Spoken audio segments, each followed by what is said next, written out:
guys, welcome back to Cocky Gachas, and in this video I'm going to teach you how to do the max damage to Corrupted Chloe and get the max rewards possible. Let's dive right in. So as you can see right now, I'm on the event map Corrupt Official Chloe, and what you need to do to unlock this is to clear all the story stages, right? I think 4 or 5 story stages if I'm not wrong.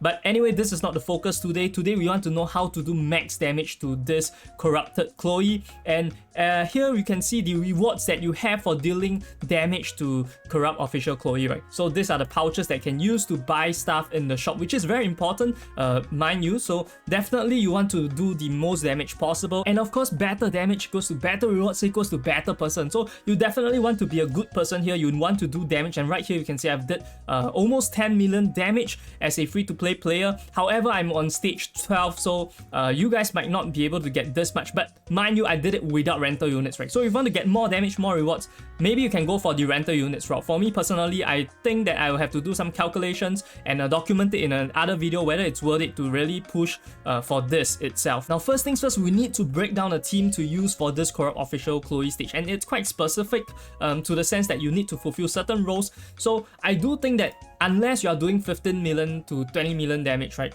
maybe the healing aspect is not as important. I decided to go with the Talia. Talia is more of a supporting healer, right, not really a full healer, so I prefer to go for it over Catherine because Catherine does no damage, right, and that's why I think Talia is quite good. You can also choose to go with no healers, that's really up to you, and in this case I went with range formation because that's maximizing the back row damage, right? That's how I feel and look at it. So next we need to have a dedicated stunner. It can be Lindsay, it can be Renee, but in this case I brought both because I don't have other like good single target DPS, so that's why I decided to just go with both of them. You can also use Dora in place of Renee because she does really good damage as well, but I don't have her.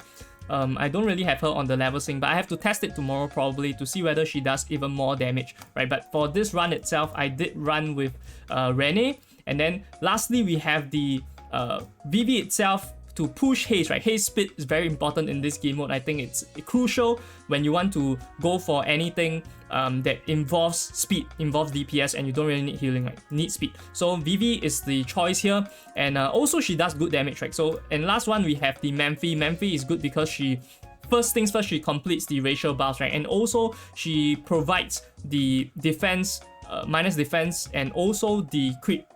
Like technically it's a crit rate up, right? So you are able to crit more often. So this is the exact team that I went with. I think it's in no order. I put the 2 units around here, right? So this is what I did, but I think this can be further improved. So if you guys have any suggestions, definitely let me know in the comment section below. Anyways, now let's dive straight into the gameplay. Now into the gameplay, you can see no rental units, right? This is the formation that I talked about, 165k CP.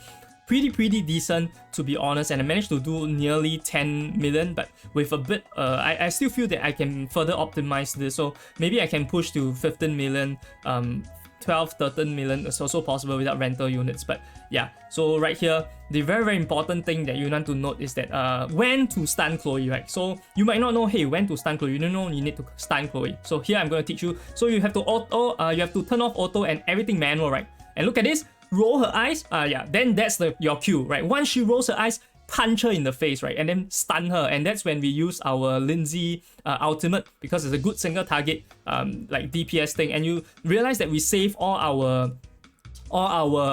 like main skills, right, for when she is being stunned, because during the period that she is getting stunned, she is going to drop the gold more rapidly, and the gold itself is a tool for her to raise her defense. So the less wealth that she has, then she's going to have even less defense, which is very crucial for doing high damage. Look at this again, we stun her, and then yeah, she's dizzy, and we're just going to do max damage DPS here. Yeah, I could have also went with the main skill on the Renee, so depending on which unit is the unit that you have higher ascension or higher DPS, right, I would suggest the Renee or Lindsay. Use the one with lower DPS to actually stun her, because before she's stunned, I think she'll receive less damage. So that's why you want. Look at this again, roll her eyes, punch her in the face. Yeah, if I use Renee, could have been even higher DPS. I have to test this, but yeah, this basically repeats itself.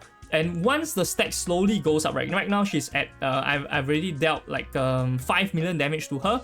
So once the damage slowly goes up, ramps up, right, she's going to deal slightly more damage, which is why I say that with one healer here, I feel extremely comfortable because I'm not a paid account, right, and I don't have like the whale units, so I'm not able to do the damage that the whales do, and hence Chloe is not going to do as much damage also, so that's a kind of a benefit if you really can call it. I don't really think so, but anyways, yeah, if you have units that are super strong, or you use rental units, right, maybe you'll run into some problems if you only use one healer. But here my HP is pretty much full until the closing to the end, right, is when the corrupted Chloe finally did a lot more damage to me, but it still only drops me around 20-30%. So you see all the smacks here, 20-30%, and then Talia and the rest of them are totally fine, right? They don't even take much damage at all.